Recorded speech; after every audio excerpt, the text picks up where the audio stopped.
नमस्कार, हमारे YouTube channel Kaushik classes में आपका स्वागत है। आज हम कक्षा 12वीं का अध्याय 5 लेकर आए हैं, जिसे लिखा है गजानन माधव मुक्ति बोध जी ने और जिनकी रचना है सहर्ष स्वीकारा है। तो पहले हम कवि परिचय पढ़ेंगे, उसके बाद हम इनकी कविता का अर्थ समझेंगे। तो चलिए हम शुरू करते हैं।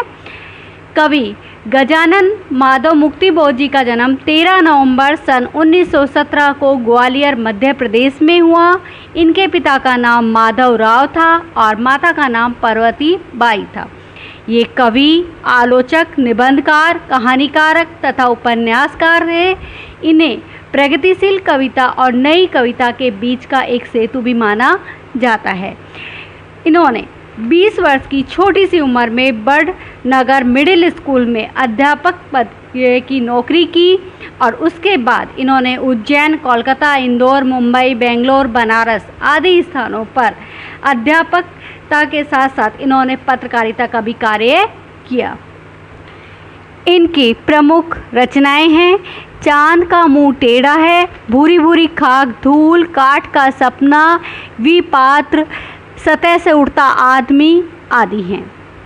इनका देहांत 11 सितंबर सन 1964 को नई दिल्ली में हो गया था। इन्होंने अपनी रचना में बताया है कि किस तरह से वो हर चीज़ प्रसन्नता के साथ स्वीकार करते हैं। तो उसी के बारे में बताया इन्होंने कि सुख दुख हो चाहे कुछ भी हो, वो प्रसन्नता के साथ स्वीकार करते हैं। जिंदगी में जो कुछ है, जो भी है, सहर्ष स्वीकारा है। तो यहाँ पर वो कहना चाहते हैं कि ज़िंदगी में जो कुछ भी मिला है, चाहे वो सुख दुख है या और चीज़ें हैं, उन्होंने सहर्ष का मतलब होता है प्रसन्नता के साथ, खुशी के साथ स्वीकार किया है।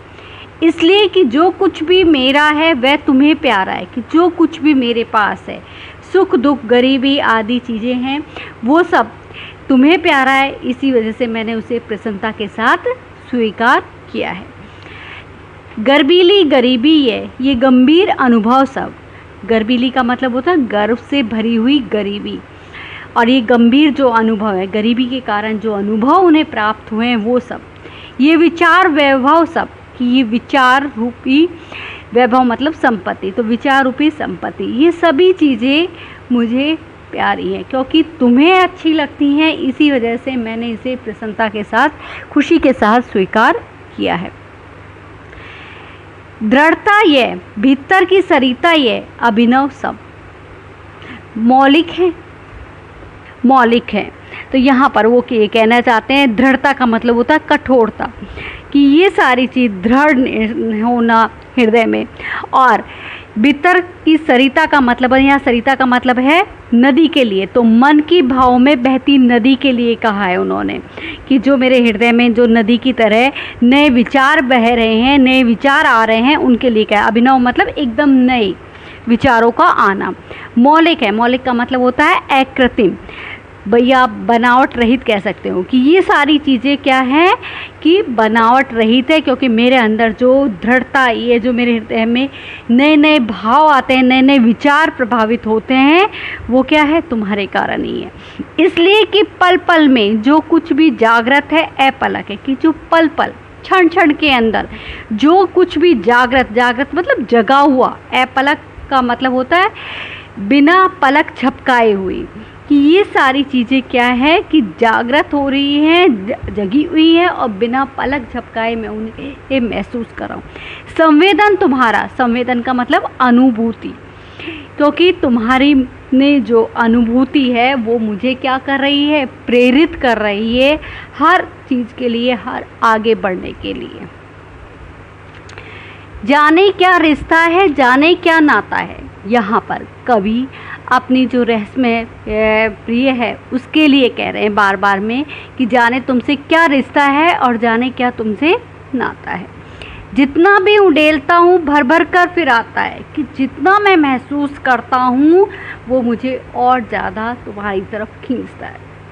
कहने का तात्पर्य है कि जितना मैं तुम्हारे बारे में सोचता हूँ उतना ही वो और ज़्यादा प्रभावित होता है। दिल में क्या झरना है, मीठे पानी का सोता है, कि दिल के अंदर क्या झरना है, ऐसा प्रतीत होता है जैसे मीठे पानी का श्रोता का मतलब होता है सोत्र हो, कि मेरे हृदय में ऐसा प्रतीत होता है जैसे प्रेम का कोई झरना बह रहा हो और उससे लगातार क्या हो रहा है, स्नेह की वर्षा हो रही है। ये वो अपने प्रिय को संबोधित कर कर ये बातें कह रहे हैं। भीतर व ऊपर तुम, मुस्कुराता चांद जो धरती पर रात पर। यहाँ पर वो अपनी प्रिय को संबोधित होकर कह रहे हैं कि भीतर वह है और ऊपर तुम हो, कि चंद्रमा के लिए यहाँ पर उन्होंने उपमा दी चंद्रमा के साथ, और उन्हें वो बात कहते हुए कि जिस तरह से चंद्रमा रात भर अपनी मधुर शीतल चांदनी को पृथ्वी पर फैलाता चला जाता है, उसकी रोशनी आती चली जाती है, उसी तरह से मुझ पर त्यों तुम्हारा ही खिलता हुआ चेहरा है, कि तुम्हारा वो खिलता हुआ जो चेहरा है वो निरंतर क्या हो रहा है, प्रेम भाव प्रकट करता हुआ दिखाई दे रहा है। तो यहाँ पर उन्होंने चंद्रमा के साथ उपमा दी है उनकी, और कहा है कि जिस तरह से पूर्णिमा का चंद्रमा रात भर में आकाश में चांदनी बिखेरता है, उसी तरह से तुम्हारा खिलता हुआ जो चेहरा है वो मेरे हृदय में सदा विराजमान रहता है। सचमुच मुझे दंड दो कि भूलूं मैं तुम्हें भूल जाने के लिए।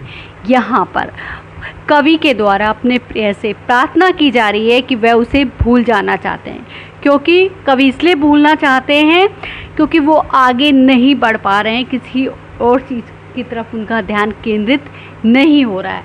यहाँ पर वो चाहे रहस्यमय प्रिय हो या इष्ट हो, मतलब ईश्वर हो, उनके लिए कहा गया है, तो वो इस चीज़ के लिए कहा गया है कि वो उसे भूलना चाहते हैं। तो उसके लिए उन्होंने कहा कि सचमुच मुझे दंड दो कि मैं तुम्हें भूल जाऊँ, कि मुझे वो सजा दो ताकि मैं तुम्हें भूल जाऊँ, कोशिश करूँ इस चीज़ की।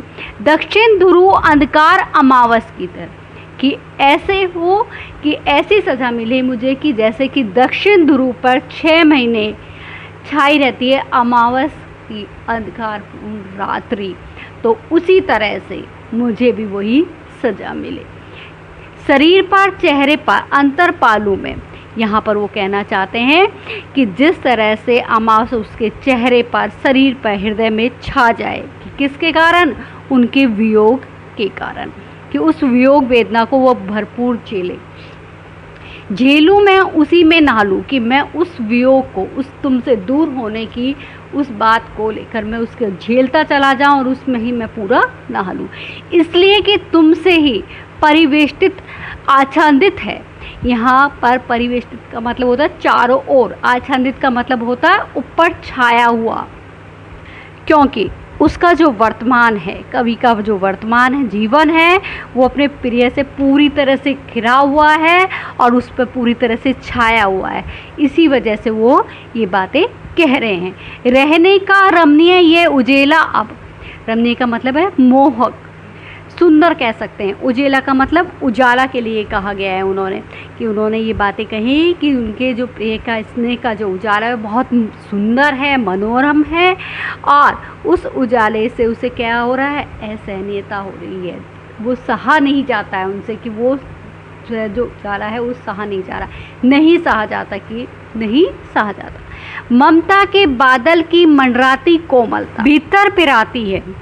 यहाँ पर वो कहना चाहते हैं कि जो ममताई व्यवहार है, जो वो क्या कर रहा है, उन्हें अंदर तक, हृदय के अंदर वो पीड़ा दे रहा है, क्योंकि वो पूरी तरह से उसमें ढका हुआ है। किसमें, कि उसकी कोमल ममता चारों तरफ से मंडराती हुई दिखाई दे रही है। किस तरह से, बादलों की तरह से मंडराती हुई दिखाई दे रही है। इस कारण से उनके हृदय में क्या हो रही है, पीड़ा हो रही है। पिराती का मतलब होता है पीड़ा। कमज़ोर अक्षम अब हो गई है आत्मा, ये कि कमज़ोर हो गई है और असमर्थ हो गई है ये आत्मा, और इसी कारण से वह उन्हें भुलाकर उस पीड़ा का अंत करना चाहते हैं। तो वो बार बार में अपने प्रिय से विनती कर रहे हैं। छटपटाती छाती को भविष्यता डराती है।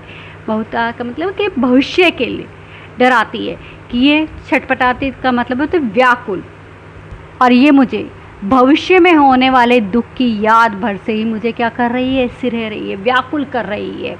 बहलाती है, सहलाती है, आत्मीयता बर्दाश्त नहीं होती है, कि कि मुझे बहला रही है, सहला रही है, आत्मीयता मतलब अपनापन कर रही दिखा रही है। और बर्दाश्त मतलब होता है सहनता नहीं हो पा रही है, कि मुझे ये सारी चीज़ें सहन नहीं कर पा रहा हूँ मैं, और इसी वजह से वो अपने प्रिय से कह रहे हैं कि कभी ना कभी तो मुझे तुम्हें भूलना होगा। सचमुच मुझे दंड दो कि हो जाऊं पाताली अंधेरी गुफाओं में विवरों में, कि सचमुच में तुम मुझे दंड दो, तुम मुझे वो सजा दो, ताकि मैं जो पाताल में नीचे ज़मीन में कि अंधेरी जो गुफाएं, गुहाओं का मतलब है गुफाओं, विवरों का मतलब होता है दरार, छेदों में मैं पूरी तरह से उसमें विलीन हो जाऊं। धुएं के बादलों में बिल्कुल मैं लापता, कि धुएं के बादलों की तरह मैं बिल्कुल लापता हो जाऊं, अर्थात गायब हो जाऊं। लापता कि वहाँ भी तुम्हारा ही सहारा होगा, कि यदि मैं लापता भी होऊंगा तो वहाँ पर भी मैं तुम्हारा ही सहारा होगा, कि यदि मैं कहीं चला भी जाता हूँ, मैं गायब भी जाता हूँ, तो वहाँ पर भी मुझे तुम्हारा ही सहारा होगा। इसलिए कि जो कुछ भी मेरा है, कि इसलिए जो कुछ भी मेरा है या मेरा जो होता सा लगता है, कि जो कुछ मेरा है या मेरा सा होता हुआ लगता है, होता सा संभव होता है, और ऐसा लगता है कि ये मेरा संभव होने वाला है, कि मेरा ही होने वाला है, सभी वह तुम्हारे ही कारण के कार्यों का घेरा है, कि वो सभी कुछ तुम्हारे ही कारण है, और तुम्हारे साथ जो कार्य किए गए हैं उन्हीं का वो घेरा है, क्योंकि मैंने तुम्हारे प्रेरणा से जो कार्य किए थे उनका घेरा है। वो कार्यों का वैभव है, और वो कार्यों का की स्मृति है, वो आगे बढ़ने की प्रेरणा है। अब तक तो ज़िंदगी में जो कुछ था, जो कुछ है, कि अब तक मेरी ज़िंदगी में जो कुछ था, चाहे वो सुख दुख हो, चाहे गरीबी हो, चाहे नए अनुभव है, जो कुछ है सहर्ष स्वीकारा है, कि मैंने उसे प्रसन्नता के साथ स्वीकार किया है। इसलिए कि जो कुछ भी मेरा है, इसलिए कि जो कुछ भी मेरे पास है वह तुम्हें प्यारा है, कि वो तुम्हें प्यारा है, कि तुम्हें अच्छा लगता है, इसी कारण मैंने उसे खुशी के साथ स्वीकार किया है, चाहे वो गरीबी हो, चाहे सुख दुख हो, या अनुभव हैं जो भी मेरे साथ हुए हैं। तो आपको ये वीडियो कैसी लगी? यदि अच्छी लगी है तो आप इसे लाइक करें, शेयर करें और चैनल को सब्सक्राइब करें। धन्यवाद।